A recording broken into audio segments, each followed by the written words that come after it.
আপনার কফি বন্দি কবি। Thank you so much.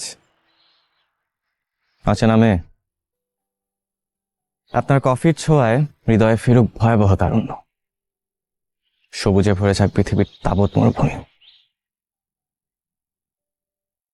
আচ্ছা, বন্দি কবি কেন?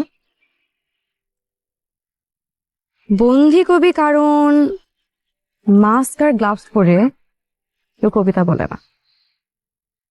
হয় মাস্ক আর গ্লাভসটা খুলে ফেলুন, না হয় স্বীকার করুন যে আপনি বন্দী।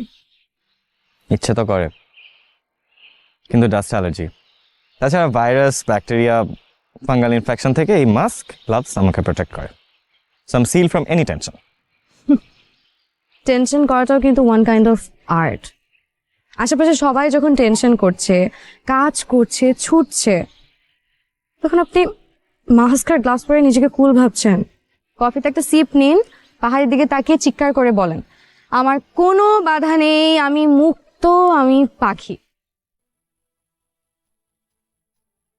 আমি মুক্ত, আমি পাখি, আমার আর কোনো বাধা নেই।